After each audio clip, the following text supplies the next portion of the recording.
Hello again. For this video, I want to talk about the episode of SpongeBob that I gave you to watch, Squid on Strike. I think for this video, can we talk some Bob? Can we talk some Bob here? I think we should talk some Bob. Um, so in my last video, I talked about the Pokemon essay that we read.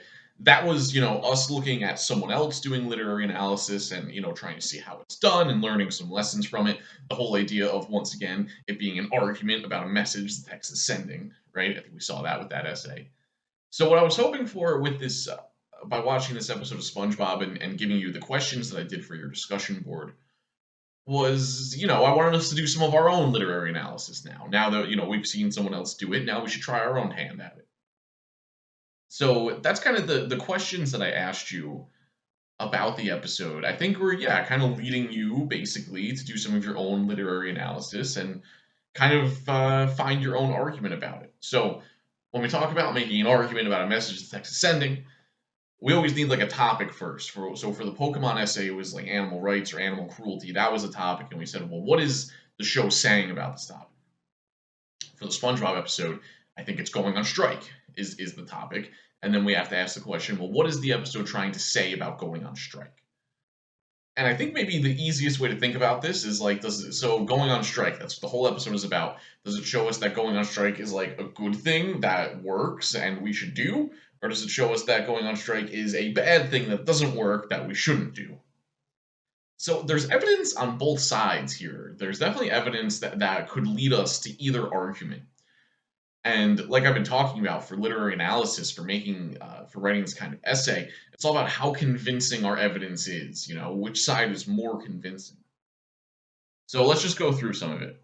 So just starting at the beginning, the reason that they go on strike, I think, is a good one. I think it makes us sympathize with them going on strike because of how ridiculous their treatment is. Right at the beginning, Mr. Krabs gives them the bill. Well, after he accidentally gives them the envelope with his underwear in it, his dry cleaning, right? He then gives them their paychecks, and it basically is just like a list of like fines. It's like, oh, breathing, you owe me $5, existing $2, and then SpongeBob is like, oh, here's 50 cents for tying my shoes, right? So the reason that they go on strike is a good one. So I think that immediately kind of puts us on the good side, that showing us going on strike as being a good thing, because they genuinely are being treated unfairly and, should do something about it. Something that I think goes on the other side, a way that I think it shows us going on strike to be bad, is a lot of stuff that happens from there, like specifically their picketing, right? So Squidward is trying to have SpongeBob make picket the picket signs, not what did he say? Not a picket fence, you ding dong. Um, that was a bad Squidward impression. I think I have a better Squidward impression in me. That wasn't it though. But they're making their picket signs and doing their like chants or whatever outside of the Krusty Krab. And all of the people from Bikini Bottom are receptive to it. They like listening to it. They're on their side. They're clapping and everything. But then it inevitably leads to them going to the Krusty Krab and giving Krabs more business, right? Like the one guy's like, "Wow, all this supporting is making me hungry. Let's go get a Krusty Krab." So that was something that so them going on strike ends up with Krabs getting more business. So from that point of view, we could see the episode as saying that going on strike is like a bad thing that's not going to work. Another point that I think we get kind of in that same scene and a few others, something that gets repeated a lot. So whenever we talk about analyzing art, a good place to start is repetition. If there's something that keeps on coming up over and over again, you can at least it gives you a direction. You can at least be like, okay, well, what's going on with this, And one piece of repetition that I think we get in this episode is SpongeBob and other people just not understanding what's going on really, or like what the strike is, or why Squidward's doing it, or what it means, or how to support it. Just nobody understands, Obviously, at the beginning, when Squidward tells SpongeBob they're going to go on strike, SpongeBob gets all excited. He's like dancing around, going on strike, going on strike. And then he like tells Mr. Krabs about it, like thinking Mr. Krabs would be excited, and obviously Mr. Krabs is pissed about it.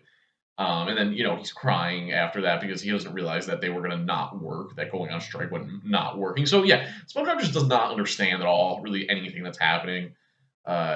He makes the picket sign say Krusty Krab's fun fair instead of it's fun fair, not unfair. No, it's unfair, not fun fair. SpongeBob.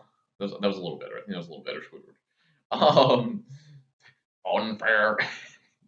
So yeah, no one understands it, and There's the one scene where Squidward has the megaphone and he's giving like his big speech about the noxious greed of big business, and we're gonna smash the greed with a people's hammer, and we're gonna saw the tables of tyranny, and he's doing all this stuff, right? And it cuts to like two fish in the crowd, and one of them says to the other one, hey, what's that guy talking about? And the other fish responds, I don't know, but he's got a megaphone, you know. And then during that same scene, this is when SpongeBob is like behind the telephone pole, and they cut the SpongeBob, and he's like, wow, I don't know what Squidward's saying, but he sure sounds good or excited or something. But yeah, so it just kind of hits you over the head with this idea that just no one understands, you know. So that to me makes it seem like, if you go on strike, no one's going to get what you're doing. Like people aren't going to support it because no one gets it. Or like even your coworkers aren't going to be on board. So I could see that as being, telling you that going on strike is like bad or like not worth it. Another point I think in the favor of the good side of the way that it shows us going on strike to be a good thing is that Squidward actually like wins the negotiations. Crabs, so they both give up, right? I think after one day, unless it's over multiple days and it just doesn't really show us, but I'm pretty sure after one day, Squidward and Mr. Krabs both give up. Squidward, of course, he goes home and he has the dream about being on strike with SpongeBob forever, forever, that whole thing. He's going, hey, Squidward, and he's hitting him in the head. I'm doing a lot of impressions, which is not my strong suit. I should stop doing impressions in this video. but yeah, so they both give up, right? Squidward is about to leave his house to go beg for his job back from Mr. Krabs, but he opens his door and Mr. Krabs is already there, right? So I think we can say from that Mr. Krabs must have given up before Squidward, even if it was only by like 5 or 10 minutes. I don't know how long it would take Mr. Krabs to get to Squidward's house. But however long it would take, he gave up at least that much earlier because he has time to get to Squidward's house first. Another thing that we could mention here, like something that could show us going on strike as being bad, is that Mr. Krabs immediately replaces Squidward and SpongeBob, like seemingly very easily. That he's able to hire new people almost right away. But then something that could show us going on strike is good is that Mr. Krabs then like hates the new people that he hired and can't work with them and gives up and begs for them to come back because he's like these teenagers won't leave me alone and they're following him around going, all right, Mr. Krabs. I don't know why they're following him around at night like that. I don't know what's going on there, but yeah, that portion of it I think we can see is going on strike being a good thing since Krabs can't deal with the workers that he has to hire and ends up hating them, and it forces him to hire Squidward and SpongeBob back. And then, so then Squidward has all the leverage there, right? Because Mr. Krabs doesn't know that Squidward was also going to give up. So Squidward has the leverage. And then Mr. Krabs says a couple of things that I think lets us know that he's going to, like, make the concessions that Squidward wants. When they're about to start negotiating, he says, like, I have a bad feeling in the pit of me wallet, or something like that. And then, they walk around all night, I guess, negotiating. And then they show up the next morning going to the Krusty Krab. And Squidward says something like, I'm glad that you saw it our way, Mr. Krabs. So I think we know that Squidward won those negotiations. The strike worked in that moment. They were getting treated unfairly. They went on strike. And now it seems that Krabs has agreed to treat them better. We don't know exactly what terms Squidward was able to get him to agree to. But I think we can assume that Krabs is going to treat them better now. And Squidward, the strike kind of worked from that point of view. But that's not how the episode ends. If it ended there, I'd say, well, it's saying for sure that going on strike is a good thing, right? But it keeps going for another, I don't know, minute or two, where, of course, we get to the Krusty Krab and it's destroyed. SpongeBob has destroyed the Krusty Krab in the night. And why does he destroy it? So he goes to the Krusty Krab and he's like smashing stuff. He's sawing the tables. He's pulling up the floorboards. And the whole time he's like repeating the stuff that Squidward was saying earlier in the day, where he's like, I am gonna gnaw at the ankles of big business, and he like bites like the pillars in the Krusty Krab. And it's like, I think it comes back to the idea that SpongeBob just does not understand what they're doing.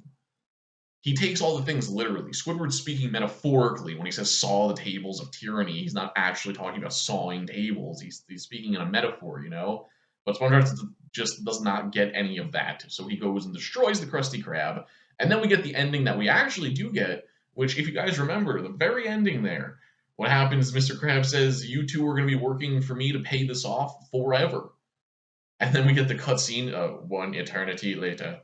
And then it's Squidward and SpongeBob as skeletons still working at the Krusty Krab, right? So if we go by that ending, Did the strike work?